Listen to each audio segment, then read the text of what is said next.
Assalamualaikum warahmatullahi taala wabarakatuh. Salam sejahtera saudara-saudara sekalian, apa kabar? Alhamdulillah berjumpa lagi kita di channel Malaysian Respond. Saya harap konten yang saya hasilkan pada kali ini akan dapat memupuk perpaduan kita di negeri Sabah dengan lebih erat lagi. Akan menjauhkan kita daripada sifat-sifat yang mencari perbezaan. Kita cari titik-titik persamaan. Okey, konten saya pada kali ini tanpa membuang masa adalah mengenai pandangan saya atau teori saya atau cadangan saya yang menyatakan bahawa kita semua orang asal yang ada di Sabah, termasuk suku etnik Cina yang ada selepas tahun 1963, merupakan betul-betul orang asli Sabah. Jadi bezanya apa?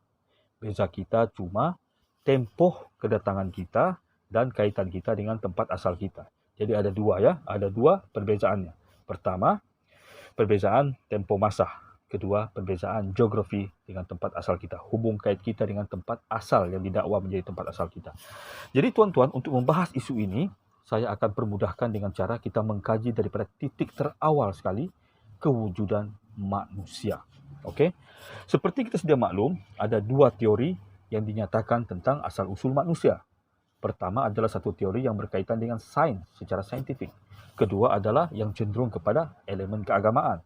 Yang saya maksudkan dengan elemen sains adalah teori Darwin, teori evolusi, yang menyatakan kita ni kononnya berasal daripada suku sakat mawas, beruk, monyet, orang utan, simpanzi, macam itulah lebih kurang. Kita berevolusi dari satu bentuk mamalia ke satu bentuk mamalia lainnya dari segi bentuk fizikal badan dan pemikiran. Itu menurut teori Darwin.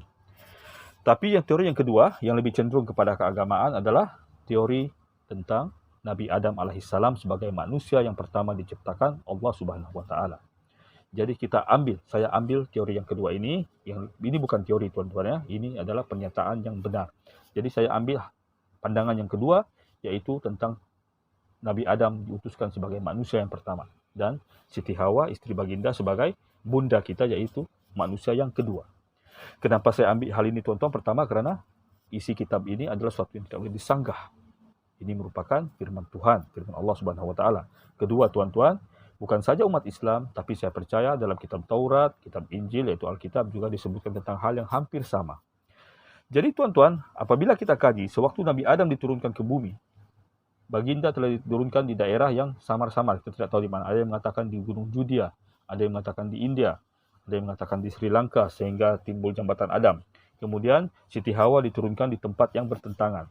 Jadi hanya selepas beberapa tahun mereka bertemu di Padang Arafah di Mekah, di Saudi Arabia. Jadi kita ambil Padang Arafah ini sebagai titik permulaan terbentuknya keluarga manusia. Apabila Nabi Adam dan 4 anak baginda yang pertama, yaitu Habil, Qabil, Iklimah, Labuda dilahirkan. Qabil sulung, Habil nombor 2. Okey. Jadi tuan-tuan, bukan nombor 1, nombor 2, kembar sama kembar. Sorry ya. Okey. Jadi dari situlah baru berkembangnya umat manusia berhijrah ke destinasi ataupun lokasi-lokasi tertentu. Penghijrahan ini menjadi lebih besar selepas pasca era banjir Nabi Nuh. Kemudian apabila keturunan Nabi Allah Ibrahim alaihissalam juga berpencar ke beberapa daerah-daerah lain. Sam ke bahagian Eropah, Ham ke bahagian Asia, dan seorang lagi putra baginda ke bahagian Afrika. Jadi kita nampak tuan-tuan ya, daripada satu titik berpecah kepada titik lainnya. Jadi bermakna tidak ada satu tempat pun di bumi ini yang mana suku itu tumbuh di situ. Tidak. Melainkan dia berhijrah dari tempat lain. Dan kalau kita kaji, tempat asalnya adalah Arafah tadi. Okey. Jadi kita straight to the point, kes negeri kita sama. Seperti kita sedia maklum tuan-tuan, pergeseran politik, ketidakfahaman sejarah, dan hal-hal tertentu, provokasi misalnya, menyebabkan kita berpecah belah. Dan salah satu sanggahan yang paling kuat kita buat adalah ada yang menganggap dirinya lebih bumi putra berbanding yang lain, ada yang menganggap dirinya lebih original berbanding yang lain, ada yang menganggap dirinya lebih dulu berbanding yang lain, ada yang menganggap dirinya lebih berhak daripada yang lain, ada yang menganggap dirinya lebih pahlawan daripada yang lain.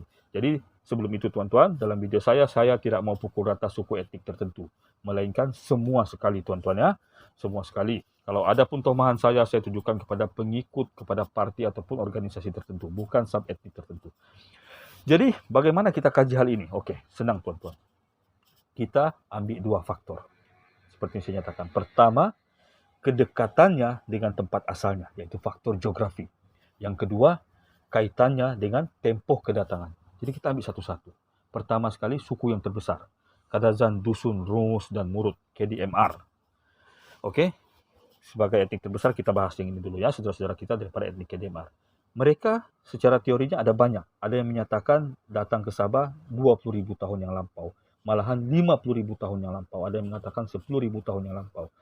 Ada yang mengatakan mereka berasal dari Mongolia. Ada yang menyatakan berasal dari Dunuk Kragang di Ranau. Ada yang menyatakan berasal daripada bahagian-bahagian di Indochina.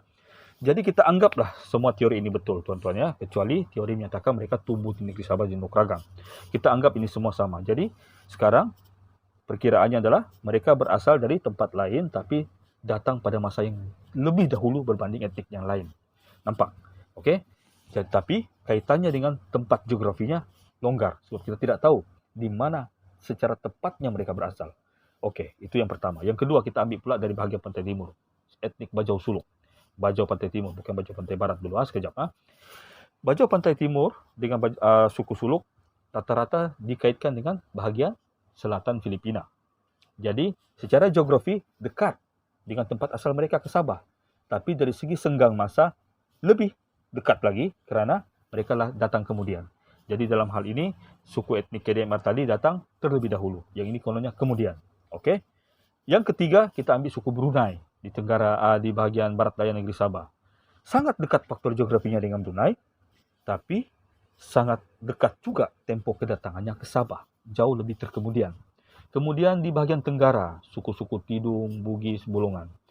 Rata-rata berasal daripada bahagian Kalimantan di Indonesia dan Sulawesi. Jadi geografinya sedang-sedang orang cakap, tapi tempoh masa masuknya pun sedang-sedang juga. Kemudian rakan-rakan kita daripada etnik Cina, Tionghoa, yang rata-rata berasal daripada Hainan, Pulau Hainan karena mereka daripada suku Hakka. Jadi kaitannya adalah dengan Hainan. Jadi jarak geografinya senang kita mengukur, tapi tempoh masa kedatangannya pada kurun ke-19 jauh lebih dekat lagi. Jadi di sini tuan-tuan, kalau kita kaji satu persatu, nampak gaya kita ini datang pada tempoh yang berlainan. Dan datang daripada tempat asal yang berlainan. Jadi apa persamaan yang kita boleh buat?